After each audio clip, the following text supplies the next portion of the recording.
Okay, सो अभी जो है रिलेशन फंक्शन में एक कॉन्सेप्ट है कंपोजिट फंक्शन और इन्वर्सिबिलिटी ऑफ अ फंक्शन, उसकी मैं यहाँ पे बात करने वाला हूँ। तो आई थिंक पहले मैंने पढ़ाया था शायद एक बार, या नहीं यस। पढ़ाया था नहीं पर हाँ, तो वही एक बार जरा दोबारा से उसको रिपीट कर लेते हैं। जिसके भी अब एग्ज़ाम में है वो देख लेना। बाकी सीबीएसई में तो ये टॉपिक डिलीटेड है, तो सीबीएसई में तो ये एग्ज़ाम में आपको देखने को नहीं मिलने वाला। बट बाकी जिस बोर्ड में ये कॉन्सेप्ट आता हो तो वो बच्चे देख लेना, आसान से कॉन्सेप्ट है। मुझे ये बताइए सबसे पहले तो आपको ये पता है ना कि वन वन फंक्शन क्या होता है, ऑन टू फंक्शन क्या होता है, इस बात का आइडिया हमें है ऑलरेडी बच्चों? करेक्ट है ना? सही है। वन वन फंक्शन क्या है, ऑन टू हाँ फंक्शन क्या सर। है, सो वो हमें पता है, वन वन ऑन टू का आइडिया हमें है। तो हम जानते हैं कि बाइजेक्टिव फंक्शन किसको बोलते हैं, हमें इस बारे में आइडिया है ऑलरेडी। सो अब यहीं पर ही बेटा ऐसा है, कॉन्सेप्ट आता है inversibility of a function.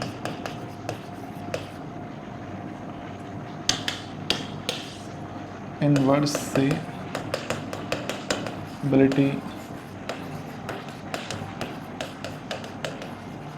Of a function, inversibility of a function. सबको क्लियर दिखाई दे रहा है क्या लिखा है यहाँ पे? Yes so sir. देखिए, इन्वर्सिबिलिटी ऑफ अ फंक्शन भाई जब हम बोलेंगे तो यहाँ पर देखो क्या होता है ना, हर एक फंक्शन का इन्वर्स जरूरी नहीं है कि वो एग्जिस्ट करे। जैसे फंक्शन के लिए रूल है कि पहले सेट के हर एलिमेंट की एग्जैक्टली एक इमेज बनती हो। तो इन्वर्स ऑफ फंक्शन की भी जब हम बात करेंगे तो किसी फंक्शन का जो इन्वर्स होता है वो भी एक फंक्शन होना जरूरी है। फंक्शन का इन्वर्स भी एक फंक्शन होना जरूरी है बेटा। तो उसके लिए हमारे सामने कंडीशन होती है कि कोई भी फंक्शन इन्वर्सिबल होगा, तो उसके लिए दो कंडीशन है कि दो कंडीशन हमारे सामने क्या है,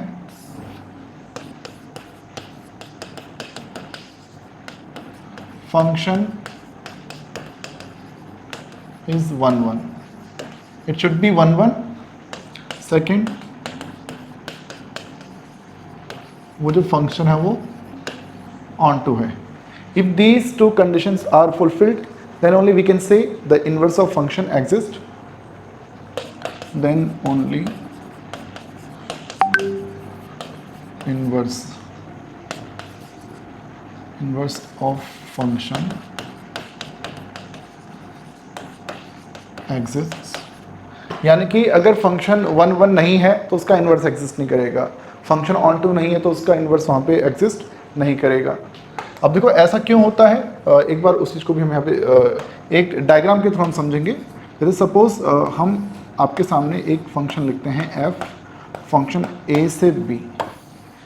suppose there are elements 1 2 3 in set a, elements a b c in set b, और 1 की इमेज a है, 2 की इमेज b है, 3 की इमेज b है।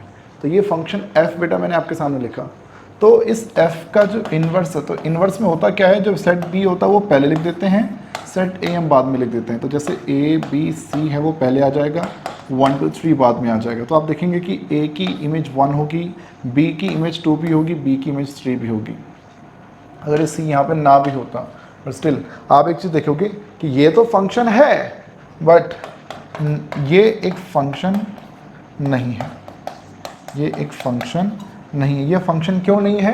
क्योंकि यहाँ पर इस b की एक सिंगल एलिमेंट की यहाँ पे एक से ज़्यादा इमेजेस हैं, तो इसका इन्वर्स जो है एक फंक्शन नहीं है। तो हम यहाँ पर क्या बोलेंगे कि इस फंक्शन का जो इन्वर्स है वो एग्जिस्ट नहीं करता। लिखने के लिए तो लिख दो इन्वर्स, कोई दिक्कत नहीं है, बट उसको फंक्शन नहीं बोला जाएगा। उसको जैसे एक रिलेशन आप कह सकते हो, बट वो फंक्शन नहीं माना जाएगा। ऐसे ही अगर आपसे बोला जाए कि सपोज यहाँ पे 1 2 या 3 4 5 है और ये a से b है, फंक्शन f है, 1 की इमेज 3, 2 की इमेज 4। आप देख सकते हैं यहाँ पर, देखो यहाँ तो क्या गड़बड़ हो रही थी कि ये जो फंक्शन था ये f 1 1 नहीं था, ये 1 1 नहीं था, तो इसलिए इन्वर्स एग्जिस्ट नहीं किया। अब देखो यहाँ मैंने इसको 1 1 बना दिया, but in this situation this function f is not onto, f is not onto, जब ये ऑन टू नहीं है तो इसका जो इन्वर्स है b पहले 3 4 5 एंड 1 2, 3 की इमेज 1, 4 की इमेज 2, बट 5 की यहाँ पर कोई भी इमेज नहीं बन पाएगी। और इस सिचुएशन में भी अगेन ये एक फंक्शन नहीं है। और इन दोनों ही केसेस में आपने क्या देखा, इन्वर्स एग्जिस्ट नहीं कर रहा। अब हम कोई अगर ऐसा एग्जांपल लें, हम अगर कोई ऐसा एग्जांपल लें जिसमें हमारा जो फंक्शन है f वो 1 1 और ऑन टू दोनों हो जाए,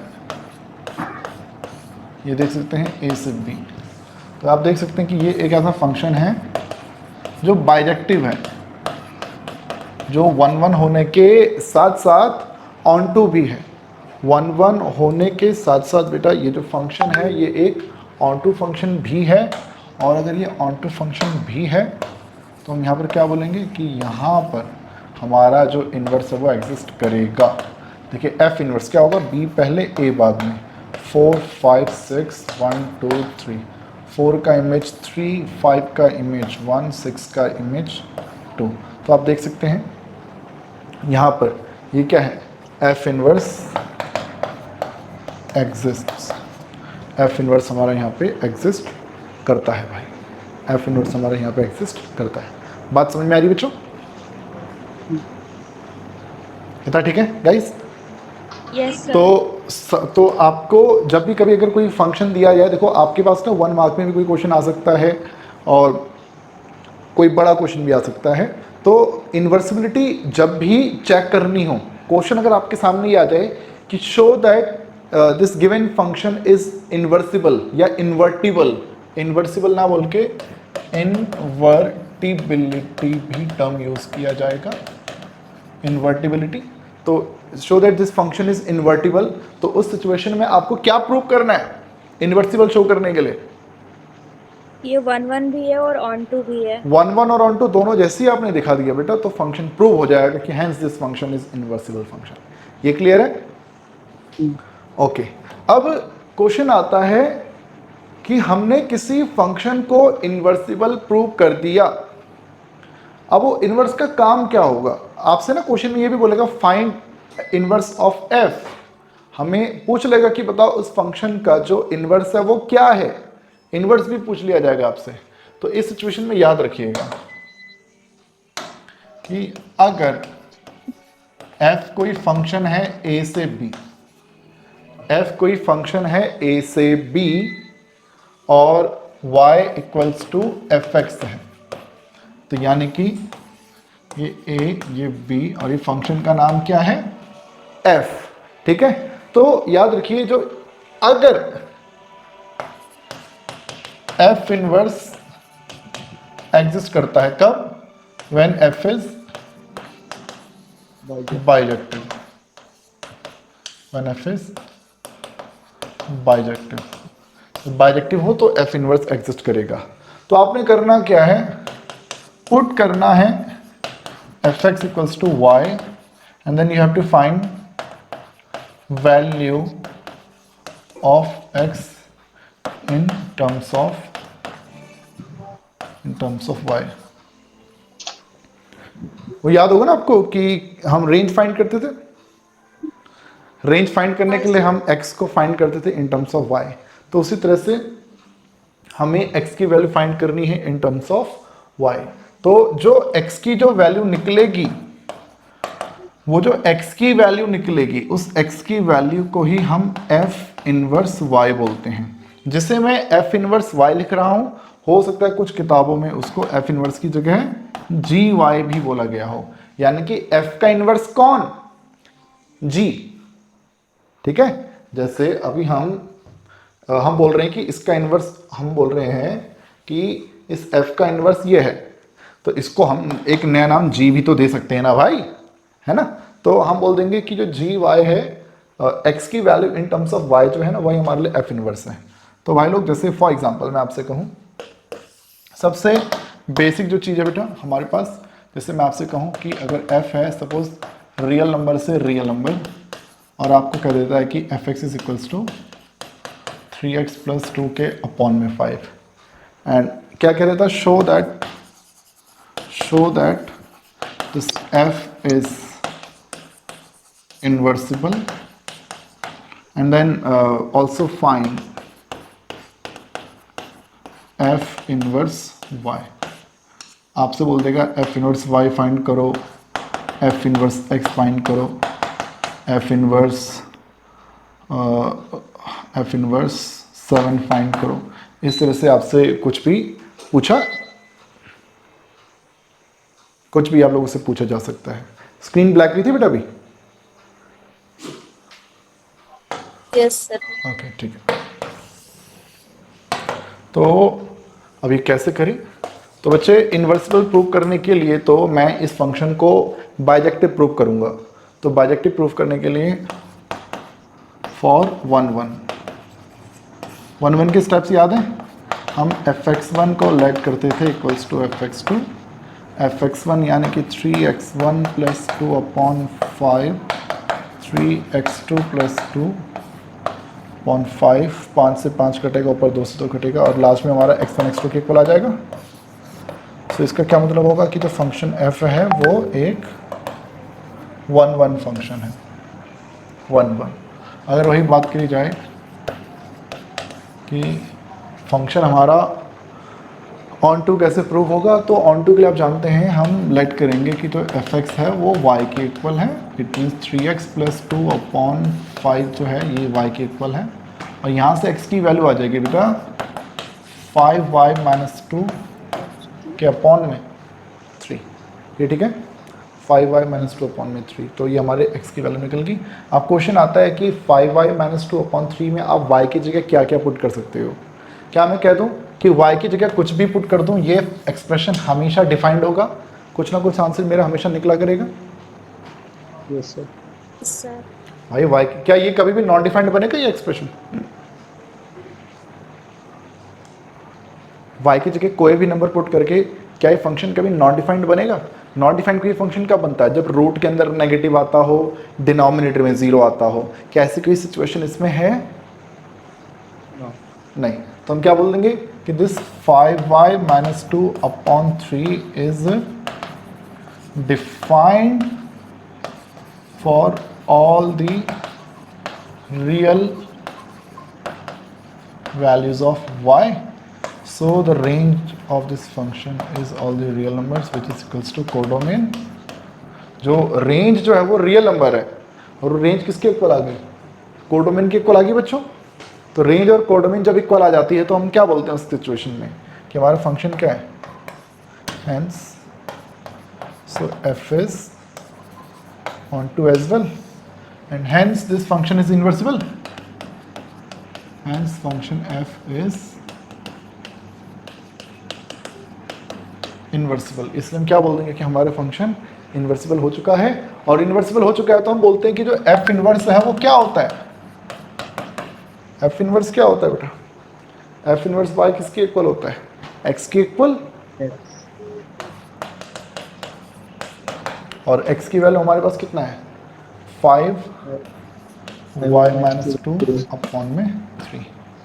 ये ठीक है। इसका मतलब क्या है कि अगर मान लो एक फंक्शन है f इनवर्स, तो यहाँ का जो भी y होगा वो y वहाँ पर किससे कनेक्टेड होगा? 5y माइनस 2 अपॉन 3 से। ठीक है बच्चों? अगर ये रियल नंबर डोमेन वाला है और ये कोडोमेन वाला है तो ये समझ लो ये कोडोमेन और ये हमारा क्या हो जाएगा? मतलब वो सेट हमारा पहले आ जाएगा और ये सेट हमारा बाद में आ जाएगा। ये बात समझे बच्चों? तो फिर इसने और क्या क्या पूछा था कि f इनवर्स x निकालो। कभी कभी क्वेश्चन में f इनवर्स x निकालने के लिए बोल देता है। तो पहले जब तुम्हारा f इनवर्स y निकल जाएगा तो उसके बाद आप क्या करेंगे? f इनवर्स उस y की जगह पे x पुट कर दो और कुछ नहीं करना। 5x माइनस 2 अपॉन में 3। आपसे पूछा गया f इनवर्स 7 किसके इक्वल है? f इनवर्स 7 किसके इक्वल है? तो 5 into 7 minus 2 upon 3, 35 minus 2 33/3, answer 11 आ जाएगा बच्चों। Yes sir. तो बस यही चीज़ बेटा इसमें हमको इधर प्रूव करनी होती है भाई। इन्वर्सिबिलिटी की जब भी बात आएगी तो वहाँ पर आपको 1 1 ऑन टू का कॉन्सेप्ट मालूम होना चाहिए। अब जिसे 1 1 ऑन 2 नहीं मालूम तो वो इन्वर्सिबिलिटी नहीं कर पाएगा, जिसे 1 1 ऑन 2 करना मालूम है तो बस एक छोटी सी तो नई चीज़ है, ये तो आपने पहले से कर रखा है, इसके हम लोगों Yes, ने sir. कई सारे क्वेश्चंस कर रखे हैं, तो वही सब क्वेश्चंस आपके सामने आएंगे इन्वर्सिबिलिटी के रूप में यार, और कुछ नहीं है। हाँ, क्वेश्चन आपके पास बदल के देखो किस तरह से दे देता है, आपसे कह देगा कि एक फंक्शन है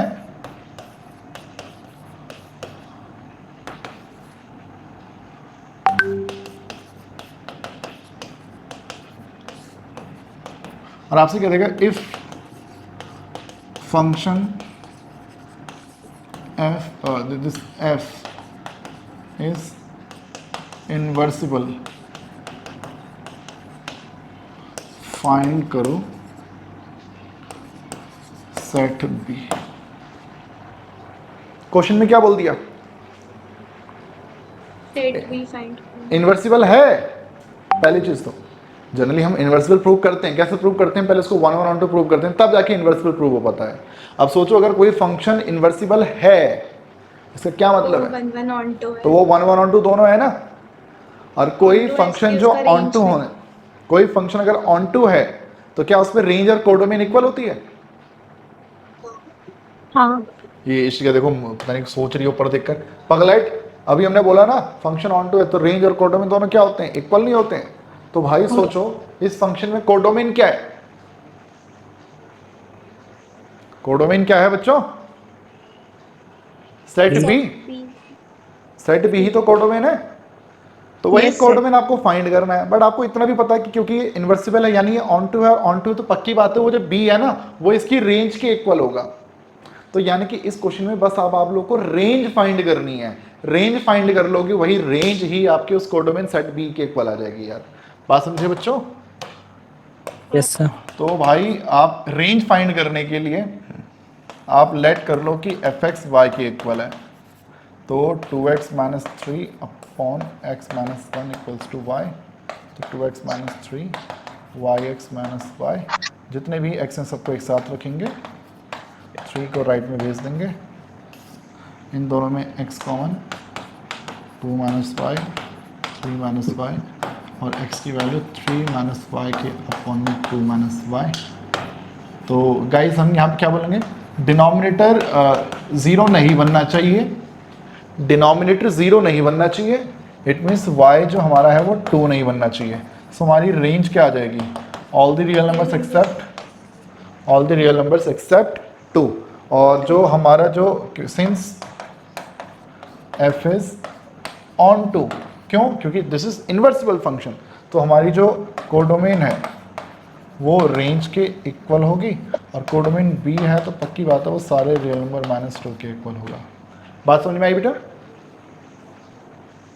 हाँ।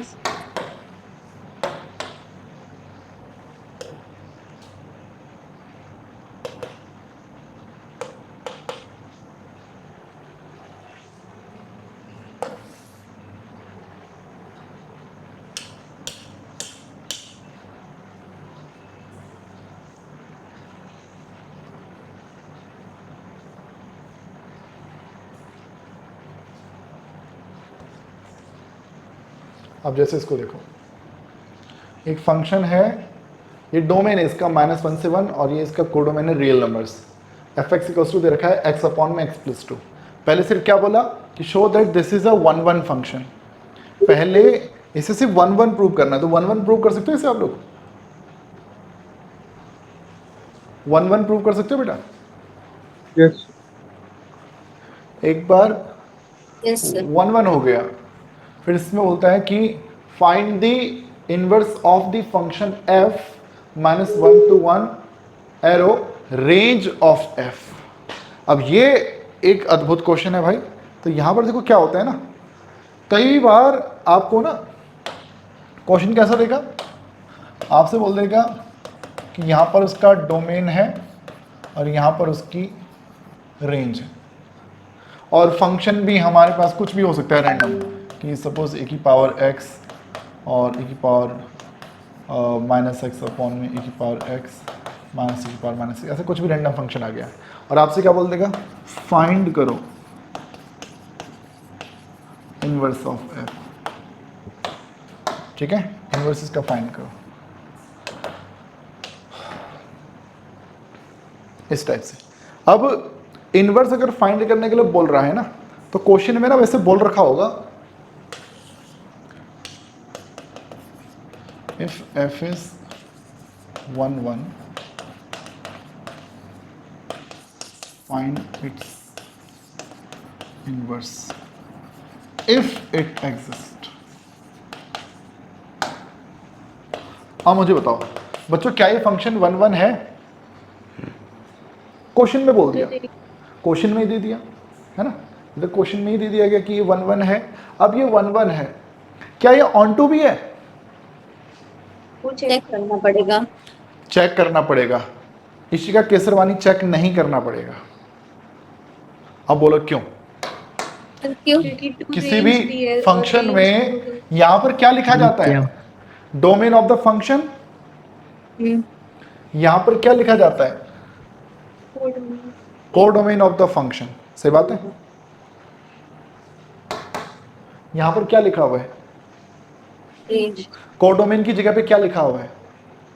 रेंज। तुमने कोडोमेन की जगह पे रेंज क्यों लिख दिया? कोडोमेन है वही रेंज। क्योंकि दोनों इक्वल हैं। हाँ। जब कोडोमेन रेंज क्वेश्चन में खुद ही बोल दिया कि इक्वल है, तो क्या तुमको अलग से ऑन टू प्रूव करने की जरूरत है? नहीं। तो यानी कि फंक्शन क्या हो गया? ये ऑन टू भी है। यानी कि इस तरह के फंक्शन का मकसद ना तुमसे ये चेक करवाना नहीं है कि तुम्हें 1 1 ऑन टू आता है कि नहीं आता है। यहां पर ये चेक करवाना है कि तुम्हें इनवर्स फाइंड करना आता है कि नहीं आता है। अब ये जो क्वेश्चन है ये एनसीईआरटी में नहीं है। अब पता नहीं मैंने सही लिखा है कि नहीं लिखा है। अब इसका इनवर्स मुझे फाइंड करना है, तो ये करने का कार्यक्रम हम शुरू करते हैं। तो बच्चों, it is given in the question that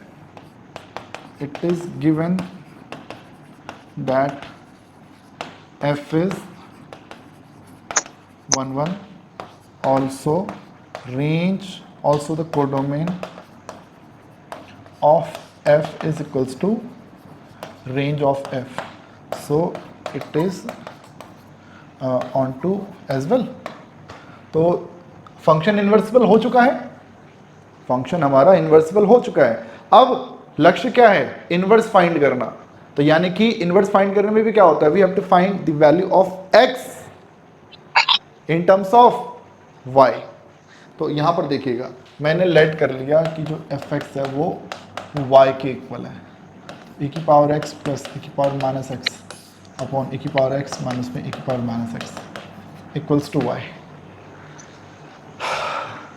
देखिए ये क्वेश्चन होता ना, कितना प्यारा था ना कि x इसको y के इक्वल रखा, जितने x हैं सबको एक साथ रखिए, कॉमन ले लिया, x की वैल्यू निकल गई। बट यहाँ ना अलग ही फिल्म आ गई, e की पावर x है, e की पावर माइनस एक्स है। तो ये थोड़ा सा पेनफुल है। तो यहाँ पर क्या किया जाए भाई?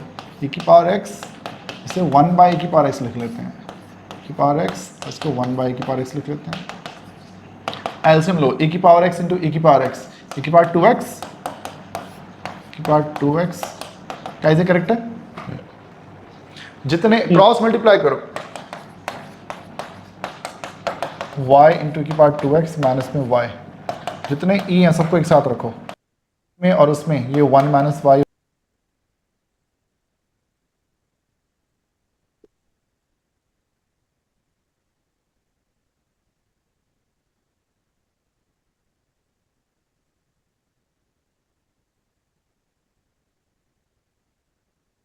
सर वॉइस नहीं है।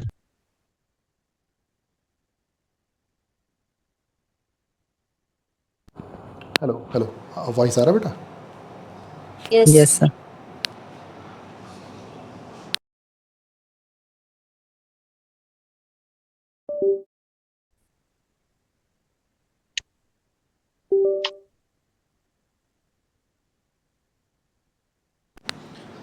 नो साउंड गुरु जी। हाँ, नो साउंड गुरु जी।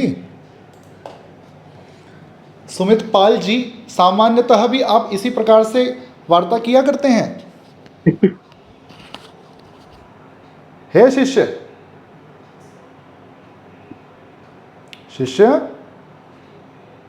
यस गुरु जी, यस गुरु जी, ओके जी।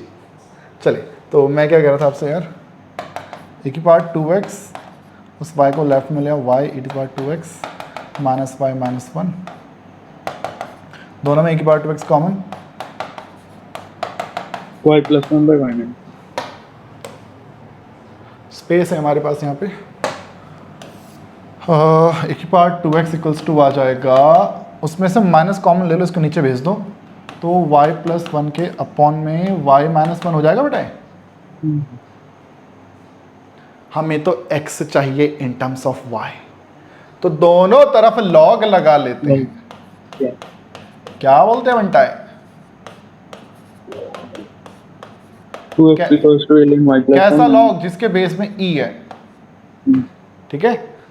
तो ऐसा करके क्या होगा भैया, वो 2x पहले आ जाएगा,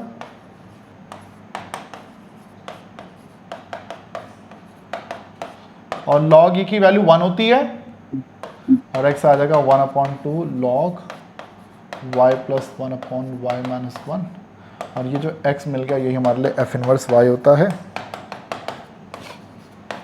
y प्लस 1/y माइनस 1। कौन सा log? जिसके बेस में e है। बोल बेटा, सही लगा?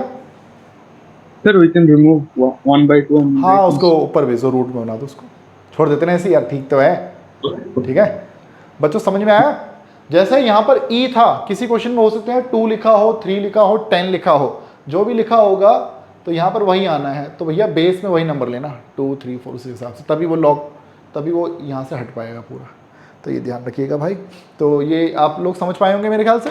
ऐसे ही देखो, जैसे ये हुआ, अब देखो फंक्शन है f x equals to this, show that this function is invertible and then we have to find inverse of f. ऐसे ही देखो, consider the function R plus यानी non negative real numbers, codomain है 4 to infinity, f x is x square plus 4। तो इसको पहले तो 1 1 on to prove करना है यार, तो ये भी हो जाना है, तो इनमें कोई दिक्कत नहीं है यार कहीं पर भी। और एक आप इसको देख सकते हैं 9th में,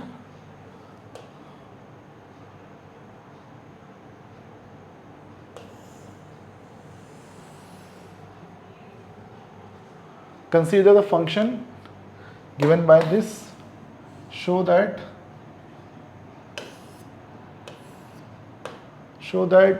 this function is inversible, और देन हमें उसका इन्वर्स भी फाइंड करना है, ठीक है। तो यहाँ पे पहले तो 1 1 प्रूव करना पड़ेगा यार क्वेश्चन को ना, इन्वर्स पर प्रूव करने के लिए। तो ये थोड़ा ऐसा क्वेश्चन आप लोगों ने 1.2 में नहीं किया, इसलिए मैं इसको करवा रहा हूँ बेटा अभी। तो देखिए, मैं यहाँ पे फॉर 1 1 हमने लेट किया fx1 equals to fx2, 9x1 का square plus 6x1 plus minus 5, 9x2 का स्क्वायर प्लस 6x2 माइनस 5, ये 5 से 5 कैंसिल, इसके साथ इसको रख लेते हैं तो 9 कॉमन आएगा, इसके साथ इसको रख लेते हैं तो 6 कॉमन आएगा, राइट में 0 रहेगा, ये बनेगा x1 plus x2 into x1 minus x2, 6x1 minus x2। और गाइस x1 माइनस x2 यहाँ भी है, वहाँ भी है, x1 माइनस x2 को कॉमन लिया, बचेगा 9x1 plus 9x2 plus 6 equals to 0। तो देखिए, एक तो आपके पास x1 माइनस x2 0 के इक्वल आएगा, यहाँ से x1 इक्वल्स टू x2 आ जाएगा। बट आप जानते हैं कि इसके अलावा और कुछ नहीं बचना चाहिए, यही एकमात्र कंडीशन मिलनी चाहिए आप लोगों को। तो यहाँ पर एक कंडीशन और आ रही है, तो ये जो 9x1 है प्लस 9x2 प्लस 6 है बेटा, ये हमेशा क्या रहेगा, वो ग्रेटर देन 0 रहेगा, वो कभी 0 के इक्वल नहीं हो सकता। क्यों नहीं हो सकता? क्योंकि x1 एक r प्लस है, x2 भी एक r प्लस है, जब ये दोनों नेगेटिव हो ही नहीं सकते, 0 हो सकते हैं, 0 हो सकते हैं, बट उन दो 0 में भी अगर 6 प्लस आ जाए तो वो 0 भी नहीं बन सकता, ना वो नेगेटिव बन सकता है। तो ये एक्सप्रेशन हमेशा ग्रेटर देन 0 रहेगा। तो इस पूरे एक्सप्रेशन को 0 बनाने की जिम्मेवारी किसके सर पे आ जाती है?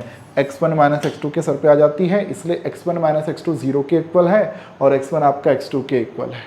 ये ठीक है? तो ये हमारा बन जाता है बेटा। और आईएससी वालों के सिलेबस में नहीं बच्चों, आईएससी वालों के सिलेबस में ठीक है, ओके। तो x1 और x2 दोनों हमारे एक दूसरे के इक्वल आ जाते हैं। और ये बन जाता है। अब इसमें ऑन टू भी प्रूव करना है बेटा, ऑन टू, इससे ऑन टू भी दिखाना है फॉर ऑन टू। तो इसके लिए क्या करें, हमें रेंज फाइंड करनी है, हमें रेंज फाइंड करनी है। रेंज अगर कोडोमेन के इक्वल आ गई तो ये फंक्शन हमारा ऑन टू हो जाएगा। ठीक है सुमित पाल भाई, गुरुजी मेरा एक प्रश्न है, मैं कक्षा के अंत में आपसे पूछूंगा। सुमित तो यार पूरा हिंदी में लिखा कर यार, पूरा एकदम एक एक चीज़ तो हिंदी में लिखा कर मेरे दोस्त। ये तू आधी हिंदी आधी अंग्रेजी मत किया कर भाई, पूरा हिंदी में लिखा कर बेटा, ठीक है। हाँ ओके। आसाम वाले बोल रहे हैं सर हमारे सिलेबस में भी है। ओके बेटा नीलोत्पल, ओके बच्चे ओके। सुमित भाई सुन रहा है? तो हमने एक दरख्वास्त आपके समक्ष रखी है, तो उसको मैं मान के चलूँगा कि आप उस पर गौर करेंगे सुमित पाल जी। ओके तो बच्चे देखिएगा, ऑन टू के लिए भाई सबसे पहले तो एक काम करते हैं, हम x की वैल्यू फाइंड करते हैं in terms of y। Let किया fx y के इक्वल है 9x square plus 6x minus 5 equals to y। Quadratic है, y कैसे, x की वैल्यू कैसे निकालूँ y के टर्म्स में? पहले तो बड़ा सिंपल होता था कि सभी x कॉमन ले लिए और y निकल जाया करता था, x की वैल्यू निकल जाती थी। बट यहाँ पे दिक्कत क्या है, आप x कॉमन भी नहीं ले सकते। x कॉमन लिया तो क्या बनेगा, 9x प्लस 6 बनेगा, माइनस का 5 रहेगा, इक्वल्स टू y रहेगा। तो x equals to y plus 5 के अपॉन में 9x प्लस 6 आ जाएगा। ज़्यादातर बच्चे ये मिस्टेक करते हैं कि सर पता नहीं हमारा x क्यों नहीं निकल रहा था, है ना। तो x निकल रहा है पर वो भी x के टर्म्स में नहीं भाई, x की वैल्यू सिर्फ x के टर्म्स में नहीं आनी चाहिए, x की वैल्यू सिर्फ y के टर्म्स में आनी चाहिए। तो यहाँ पर ना इस क्वेश्चन को करने के दो तरीके बनते हैं। एक तो इस पे लग जाता है बेटा आपका कंप्लीटिंग स्क्वायर मेथड, और एक इस पे आपका लग सकता है क्वाड्रेटिक फॉर्मूला। कौन से सीखना चाहोगे? Sir, we have to add 9 and minus 9. सिंचन रुक जा भाई, सिंचन ये थोड़ी पूछा मैंने कि we have to add 9 and subtract 9। मैंने क्या पूछा? मैं अरे सीधा चढ़िया पर. मुझे That is तो mine. ऐसा, Sir, by the time it's within- मुझे कंप्लीटिंग स्क्वायर ज़्यादा बेटर लगता है यार। बट स्टिल चलो, मैंने लास्ट टाइम आई थिंक पढ़ाया था तो कंप्लीटिंग स्क्वायर से कराया होगा। इस बार क्वाड्रेटिक फॉर्मूला समझना जरा एक बार। चलो मैं दोनों सिखा देता हूँ, पहले क्वाड्रेटिक फॉर्मूला देखना। हम क्या करते हैं, y को लेफ्ट में ले आते हैं, इक्वल्स टू 0। गाइस अब बताओ, यहाँ पर a का काम कर रहा है 9, b का काम कर रहा है 6 और c का काम कर रहा है माइनस में 5 प्लस y, करेक्ट है। और x इक्वल्स टू क्या होता है, minus B plus minus root के अंदर b का स्क्वायर माइनस 4ac के अपॉन में 2a, ऐसे कुछ होता है। माइनस 6 प्लस माइनस b का स्क्वायर 36 माइनस में 4, a की वैल्यू है 9, c की वैल्यू कितना है, माइनस में है तो ये प्लस हो जाएगा, और आगे है 5 प्लस y। बच्चों ठीक है, अपॉन में क्या 2 इंटू a कितना है हमारा, a है 9। तो इसको मैं अगले पेज पे लेके जाएगा।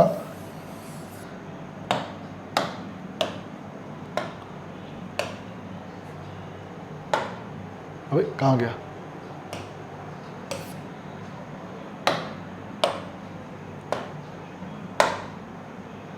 कहाँ जा रहा है, कमाल है यार।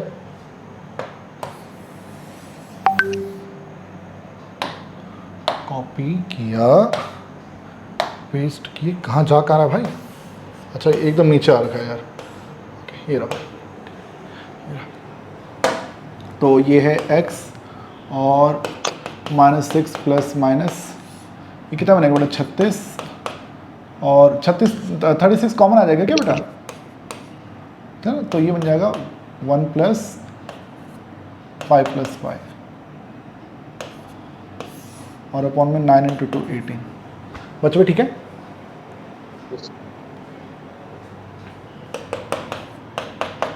छत्तीस भी रूट के बाहर आएगा तो ये y प्लस 6 हो जाएगा और अपॉन में 18 रहेगा, और ये वैल्यू आ रही है x की। देखो इसमें ना क्वेश्चन में भी इन्होंने बोला था कि f इनवर्स को ना ये प्रूव करके दिखाना है। रूट के अंदर क्या चाहिए, y प्लस 6 माइनस में 1 चाहिए, अपॉन में 3 चाहिए।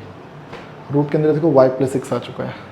अगर मैं ऊपर से 6 कॉमन लेके इसको कैंसिल कर दूँ तो देखो क्या हो जाएगा, माइनस प्लस माइनस रूट में y प्लस 6 के अपॉन में 3 आ जाएगा। x की 2 वैल्यूज़ आ रही हैं बेटा इसके अंदर, -1 और प्लस माइनस रूट में y प्लस 6। अब यहाँ पर समझना किसको एक्सेप्ट करोगे। क्वेश्चन में देखो x क्या चीज़ है, non negative positive real number. R non negative real numbers है ना, R plus non negative real numbers. तो सिंस जो x है वो बिलोंग करता है किससे, आर प्लस से, सो कह दूं कि हमारा जो x होगा वो क्या होगा, -1 प्लस रूट में y प्लस 6 अपॉन में 3। x की वैल्यू निकल गई, x की वैल्यू निकल गई बेटा। हमें तो प्रूव करना है कि range is equals to codomain. तो यहां पर ना बच्चों अब आपको क्या करना है,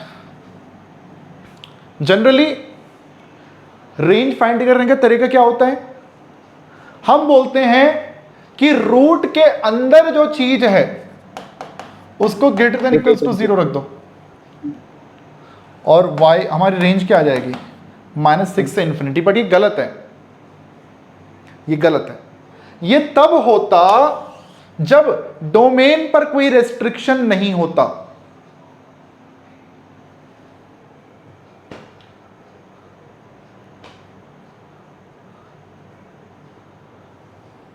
क्या है बेटा यहाँ पे डोमेन, -5 इंफिनिटी,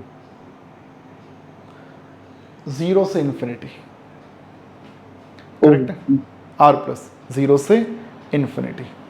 तो यहां पर बेटा आप सिर्फ उस रूट को कंसीडर नहीं करोगे, आपको इस पूरे एक्सप्रेशन को कंसीडर करना है।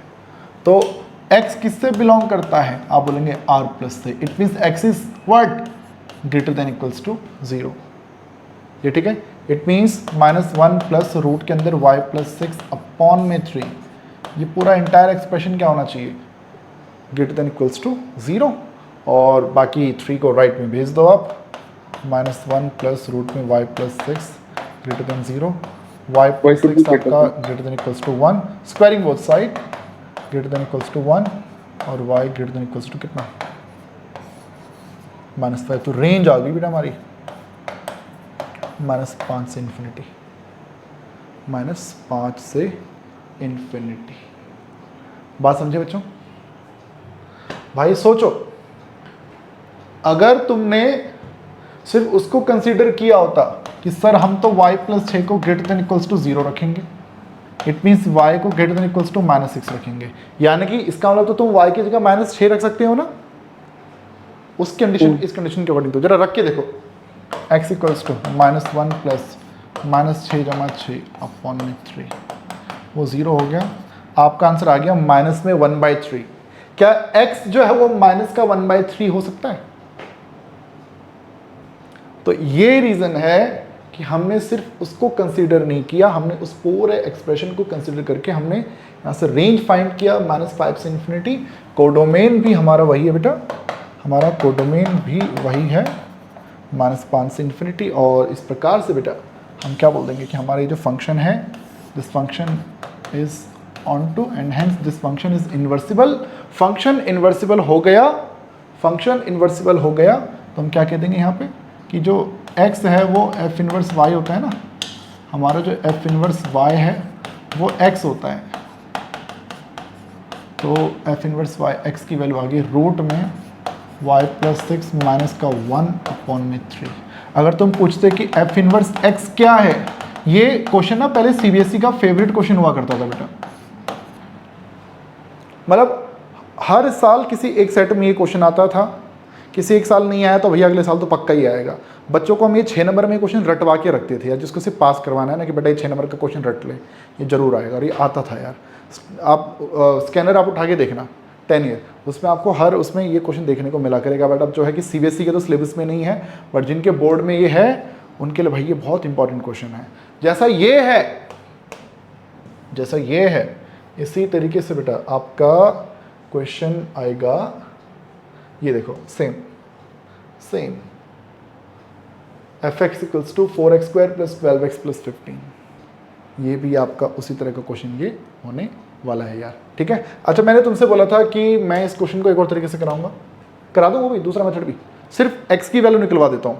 मतलब मैं आपको ना यहाँ तक पहुँचा देता हूँ, यहाँ तक, क्योंकि इसके आगे तो सेम वही करना पड़ेगा, बट यहाँ तक कैसे पहुँचे तो उसका तरीका देखना बेटा।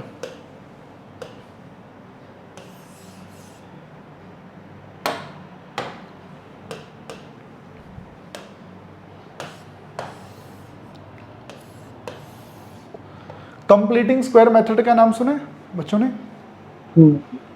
आपको a square plus 2ab plus b square बनाना है, तो उसके लिए आपको a की वैल्यू पता होनी चाहिए और b की वैल्यू पता होनी चाहिए। a का स्क्वायर ये जो 9x स्क्वायर है, we can say this is the whole square of 3x का, है ना? तो a मिल गया तुम्हें कितना, 3x, प्लस देखो अब 6x है, उस 6x को भी 2ab की फॉर्म में तोड़ के लिखना है। अब ये कला तुम्हें आनी चाहिए, तो 2 चाहिए तो लिख दिया, a चाहिए तो लिख देंगे जी 3x, तो 2 इंटू 3 6 ऑलरेडी बन गया, बट फिर भी b चाहिए, तो ऐसा क्या लिखूं कि वो 6x बन जाए? 1 लिख दो, तो यानी b मिल गया जी। अब हमें चाहिए b का स्क्वायर, तो घर का राज तो चल नहीं रहा ना कि सीधा मैं यहाँ पे 1 का स्क्वायर लिख दूं, ऐसा कुछ भी थोड़ी लिख सकते हैं। जब ऐड किया तो अलग से उसको सब्ट्रैक्ट भी कर दो, इस एक टर्म को ऐड भी किया, सब्ट्रैक्ट भी किया, और आगे अलग से वो माइनस का 5 चल रहा है, इक्वल्स टू y, और अब आप देख सकते हैं जो इतना हिस्सा है वो हो जाएगा 3x प्लस 1 का होल स्क्वायर, और ये आपका y प्लस 6 हो जाएगा, 3x प्लस 1 ये आपका, वैसे तो वही सेम प्लस माइनस वाला खेल आ रहा है यहाँ पे भी, ये मैं नेगेटिव वाले को रिजेक्ट कर रहा हूँ, तो x की वैल्यू, क्या ये ज़्यादा ईजी है? जो इसको नहीं सोच पाता वो उस फॉर्मूले को लगा लेना। इसमें 9 भी ऐड कर सकते थे, तो 9x square plus 6x plus 4 हो जाता। फिर से बोल एक बार। सर इसमें 9 ऐड कर सकते थे, तो 9x प्लस 6x प्लस 4 हो जाता, तो 3x प्लस 2 का होल स्क्वायर। मैं इसको अगले पेज पे एक बार लिख देता हूँ मैं। हम इस पे दोनों तरफ 9 ऐड कर लेते हैं अगर, तो ये 4 हो जाता, और राइट में y प्लस 9 आ जाता। ठीक है, अब बोलो बेटा क्या है? किस तो ये 3x प्लस 2 का होल स्क्वायर, a का स्क्वायर b का स्क्वायर, 3 दूनी 6 दूनी 12 का आ रहा है बेटा। अच्छा हाँ 6, ठीक है। शिनचन ने इस पे हाँ की हाँ, इसकी हाँ पे हाँ मिलाई थी। Yes sir. बहुत मारूंगा तेरे को मैं। तो बच्चों मान के चलो इन इन्वर्सिबिलिटी वाले क्वेश्चन में कोई दिक्कत नहीं है। अब ये देख लेना भाई किसके सिलेबस में है, composite function. Composite function, composition of two functions. यहां पर हम बात करते हैं बेटा कि अगर सपोज एक फंक्शन है f from a to b और एक फंक्शन है g from b to c, तो अगर कभी बोले composition of f and g, हम f और g के जरिए एक कंपोजिशन फंक्शन बनाना चाहते हैं, कंपोजिट फंक्शन बनाना चाहते हैं, तो क्या करते हैं, हम उस फंक्शन का एक नाम देते हैं। क्या नाम देते हैं? उसको नाम देते हैं गॉफ, GOF। क्या बोलते हैं भैया? गॉफ बोलते हैं, gof, composition of f and g, GOF। अगर मैं आपके सामने लिख दूं कि एक फंक्शन है g from a to b, एक फंक्शन है f from b to c, और आपसे बोल दिया जाए composition of g and f, तो इसका नाम देते हैं फॉग, FOG, FOG, फॉग। देख लो गॉफ और फॉग दोनों सेम चीज नहीं है, दोनों अलग चीजें हैं। जब गॉफ बोलते हैं तो यहाँ राइट से शुरू करेंगे f एंड g का कंपोजिशन, जब फॉग बोलते हैं तो g एंड f का कंपोजिशन। अब इनमें होता क्या है जरा उस बात को समझना। अगर आपसे बोला जाए f क्या था, तो आप बोलेंगे जी a से b का कनेक्शन, a से b का कनेक्शन f है, तो g क्या है? g ने इस b का कनेक्शन बिठा दिया किसके साथ? c के साथ। क्या करेक्ट है? हम आपसे कहें कि यहाँ का 1 उधर के 2 से कनेक्टेड है और यहाँ का 2 उधर के 3 से कनेक्टेड है, तो क्या कह दूँ कि कहीं ना कहीं इस 1 का भी उस 3 के साथ कोई नाता है? हम कहते हैं कि यहाँ का 2 उधर के 4 से कनेक्टेड है और यहाँ का 4 उधर के 5 से कनेक्टेड है, तो क्या इस 2 का उस 5 के साथ कोई नाता है बच्चों? तो आप बोलेंगे हाँ जी है, हाँ जी है। यानी कि अगर आप इस रिलेशन को ध्यान से देखो, यहाँ का जो x है वो वहाँ जाके 2x हो जा रहा है, मानते हो? और यहाँ का जो 2x वो वहाँ जाके 2x प्लस 1 हो जा रहा है। ऑब्जर्व करो जरा ध्यान से, यही देखने को मिल रहा है सबको बच्चों? हेलो हेलो हेलो बच्चों, क्या सबको ये देखने को मिल रहा है? Yes sir. A से B, B से C। तो जो A को B से कौन जोड़ रहा है बच्चों? आप बोलेंगे F। B को C से कौन जोड़ रहा है? आप बोलेंगे G। तो कोई एक कंडीशन, कोई एक रिलेशन ऐसा भी होगा जो इस A को उस C से जोड़ रहा होगा। क्या ये सही बात है? एक रिलेशन, एक कंडीशन ऐसी भी होगी जो इस A को उस C से जोड़ रही होगी, तो कंडीशन को ही बेटा हम क्या बोलते हैं? उसी को प्यार से क्या बोला जाता है? गॉफ। इसको गॉफ बोला जाता है। गॉफ की शुरुआत F से होगी बेटा, फॉग की शुरुआत G से होगी। यहाँ पर क्या होगा? यहाँ फंक्शन G पहले आएगा, G का डोमेन है A, कोडोमेन है B। देखो जहाँ पर G खत्म हो रहा है ना, वहीं से ही वो F शुरू होना चाहिए। क्या ये सही बात है? देख लो, ये ठीक है बच्चों? तो अगर मान लो यहाँ का कोई एलिमेंट x है जो यहाँ के किसी एलिमेंट y से कनेक्टेड है, यहाँ, अच्छा मैं कह दूँ कि यहाँ का जो x होगा वो यहाँ gx से कनेक्टेड होगा, मानते हो सभी बच्चों? बताओ यहाँ का जो gx होगा, कह दूँ वो वहाँ के f ऑफ gx से कनेक्टेड होगा, मानते हो भाई सभी? तो ये जो a को c से जोड़ना जो है, ये हमारा क्या कहलाता है? ये कहलाता है भैया फॉग। ये है फॉग। फॉग में G पहले आएगा, F बाद में आएगा। इस बात को ध्यान रख पाओगे भाई? ये है कॉन्सेप्ट। अब क्वेश्चन किस प्रकार के आते हैं जरा एक बार पहले मैं आपके सामने उसकी चर्चा करता हूँ। देखिए आपसे बोला जाए, सबसे पहली चीज़ आसान सी चीज़ समझना, जैसे अगर मैं बोल दूँ कि F है हमारा 1 2 3 से लेकर 4 5 6 7 तक, या 4 5 6 तक ओनली, और फंक्शन G में वो है हमारा 4 5 6 से लेकर, देखिए जो उसका कोडोमेन है वही इसका क्या है? डोमेन। ये ऑब्जर्व कर पा रहे हो सभी बच्चों? सपोज यहाँ है 9 and 10 और आपसे बोल दिया जाता है कि F में 1 4 से कनेक्टेड है, 2 6 से कनेक्टेड है, 3 5 से कनेक्टेड है, और फंक्शन G में हमारा जो 4 है वो 9 से कनेक्टेड है, 5 भी 9 से कनेक्टेड है, और 6 हमारा 10 से कनेक्टेड है। और अब आपसे बोल दिया जाता है कि फाइंड करो गॉफ।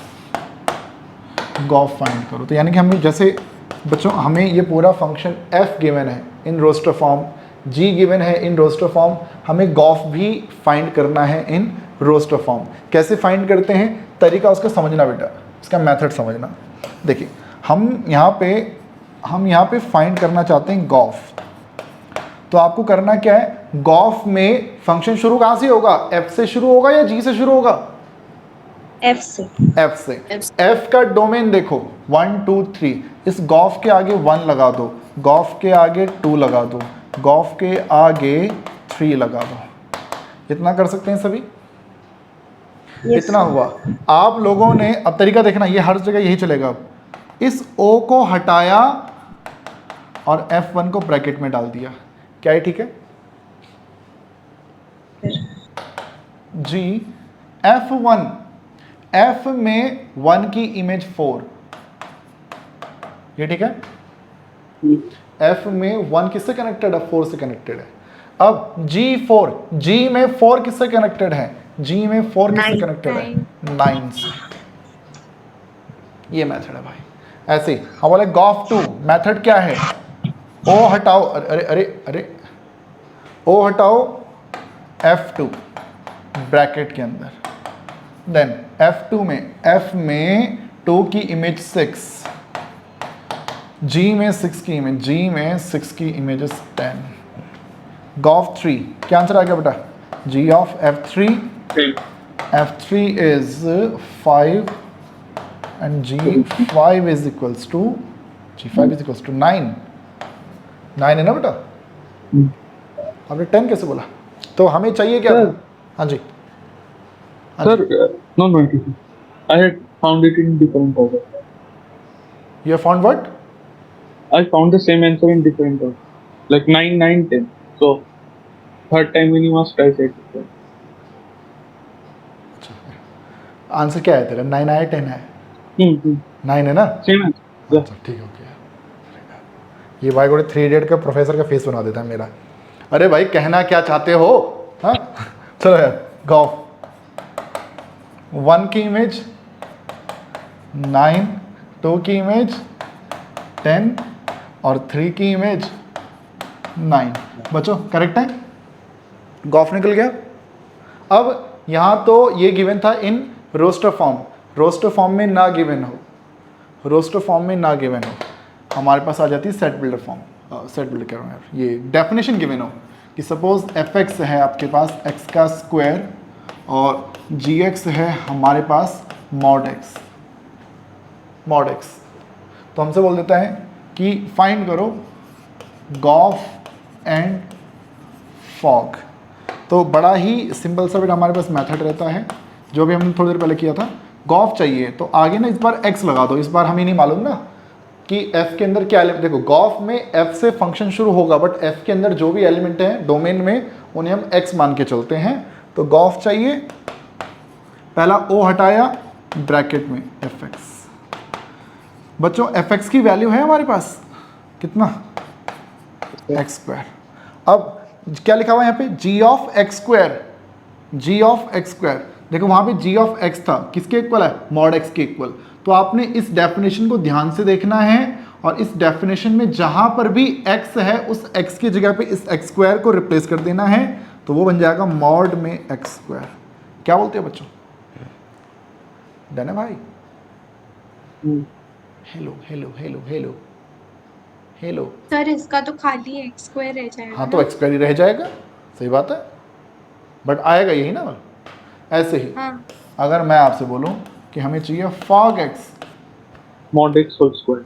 तो f of gx, f of gx कितना है? gx है mod x।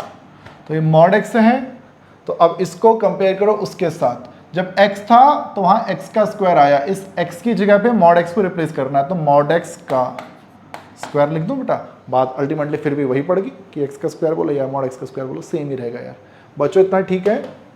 क्वेश्चन देखिएगा, हम आपसे बोलते हैं कि fx है सपोज 3x के इक्वल और gx है हमारा 10x के इक्वल।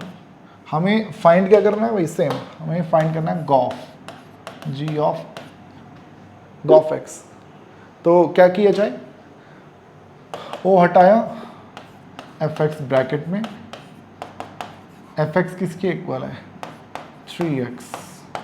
इसको कंपेयर करो उस gx के साथ, जहाँ पर भी x, उस x की जगह पे 3x आएगा, तो वो 10x कह दो, ये 10 3x हो जाएगा बच्चों। प्रीति, विराट, करण सही है बेटा? राकेश, खुशी, ऐसी आपसे बोले fog x निकालो, o हटाया, आगे gx की वैल्यू कितना है? 10x। तो f of 10x 310x 310x, क्या बात है बेटा, बहुत बढ़िया। 3x की जगह पे 10x ही हमारा आंसर आ गया। बच्चों बहुत मुश्किल काम है, क्या बोलते हो? No sir. आपसे बोला जाए भाई।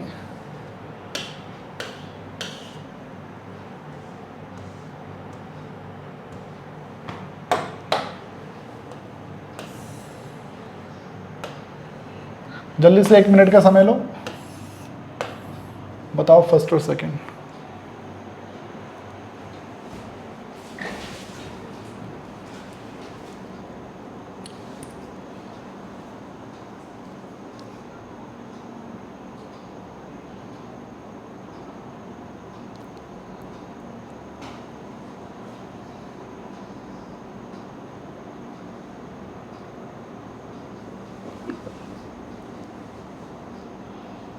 फिर गॉफ आ जाएगा g mod 5 mod x minus 2।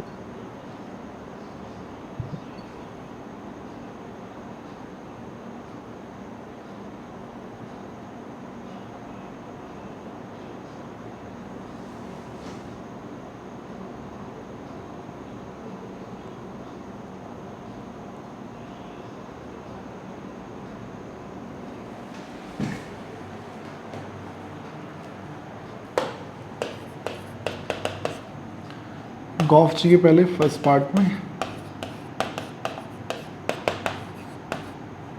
वो हटा, आगे एफ एक्स है हमारा मॉड एक्स, तो वहाँ पे मॉड में 5 मॉड एक्स माइनस 2, क्या ये है बेटा? Yes sir.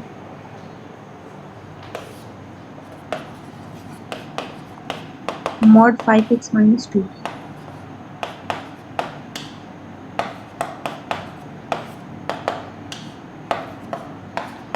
जी एक्स है मॉड में 5x माइनस 2,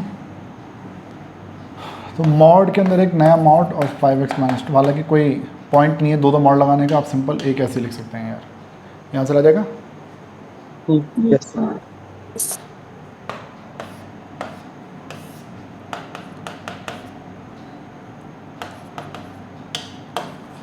गॉफ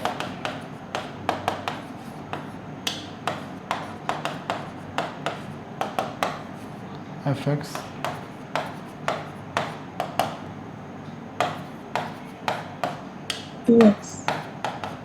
ये ठीक है बच्चों, x की जगह पर 8x क्यूब रख दिया होगा, और 8 का क्यूब रूट है 2 और x क्यूब का क्यूब रूट है x, क्या है ठीक है?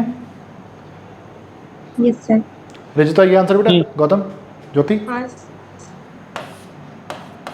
फॉक, सिंचन सी बेटा, Yes. Yes sir. G x की वैल्यू है x का क्यूब रूट, तो f में x की जगह पर इस x का क्यूब है ना, तो x की जगह पर पावर में 1/3 पूरे का क्यूब, क्या यही लिखा? जो x का क्यूब है, क्यूब को अलग रखो, x की जगह पर क्या आ जाएगा? x की पावर 1/3, और यहाँ से ये आपका ओनली आ जाएगा 8x, क्या ये आंसर आ रहा है बेटा? Yes sir. Yes sir. कोई दिक्कत वाली बात है? Yes sir. भाई यही है हमारा कंपोजिशन ऑफ फंक्शन। बाकी इसमें एक बात याद रखिएगा कि अगर कभी भी आप ये मान के चलो कि f कोई फंक्शन है a से b, एक प्रॉपर्टी है कि अगर f कोई फंक्शन है a से b जिसमें y इक्वल्स टू क्या है? fx, और जो f है वो क्या है? वो इन्वर्सिबल है, यानी कि वो 1 1 और 1 2 दोनों है, इन्वर्सिबल है, ठीक है? यानी कि a में जितने एलिमेंट, b में उतने एलिमेंट, a के हर एलिमेंट की एक इमेज बन रही है, और दूसरे सेट में भी हर एलिमेंट की प्री इमेज बन रही है, तो ये बाइजेक्टिव है। तो अब अगर पूछा जाए कि इसका इन्वर्स कौन है, तो लेट f का इन्वर्स है g, f का इन्वर्स कौन है? g, यानी कि जो आप x को f इन्वर्स y बोलते हो ना, उसी को हम क्या बोलते हैं? gy बोलते हैं। तो यहाँ पर बड़ा एक रूल है कि जो फंक्शन g होगा ना, वो b से a होगा, क्या इस बात से एग्री करेंगे? यानी कि जो f का इन्वर्स होगा वो b से a होगा, ये बात तो मैं आपको पहले बता चुका हूँ, यस ठीक है? अब यहाँ पर एक बात और याद रखिएगा, बताओ इस a के अंदर सभी एलिमेंट x की फॉर्म में होंगे और b के अंदर सभी एलिमेंट y की फॉर्म में होंगे, करेक्ट है? इस b में सभी एलिमेंट y की फॉर्म में हैं और a के अंदर सभी एलिमेंट x की फॉर्म में हैं। तो यहाँ पर जब भी कभी आप गॉफ निकालो, तो गॉफ में यानी फंक्शन शुरू कहाँ से होता है? g से या f से? एफ से। f से। तो f के डोमेन में सभी एलिमेंट x हैं, तो जो गॉफ x तुम निकालोगे ना, वो पक्की बात है वो क्या आया करेगा? वो x के इक्वल आया करेगा। और जो फॉग है, फॉग फंक्शन शुरू होता है g से, g के डोमेन में सभी एलिमेंट y की फॉर्म में हैं, तो जो फॉग y तुम निकाला करोगे तो आंसर तुम्हारा किसके इक्वल आया करेगा बेटा? y की। गॉफ x आपका x के इक्वल आया करेगा, और जो आपका फॉग y है वो y के इक्वल आया करेगा। तो ये बात हम याद रख पाएंगे भाई? फिर वही कुछ ये 2 रूल्स आप याद रख लेना कि किसी भी फंक्शन के इन्वर्स को दोबारा इन्वर्स निकालोगे तो फंक्शन एफ ही बन जाता है। और किसी फंक्शन में अगर आप फॉग पूरे का क्या निकालो, इन्वर्स निकालो, तो याद रखिएगा वो जी इन्वर्स ओ एफ इन्वर्स के इक्वल आया करता है।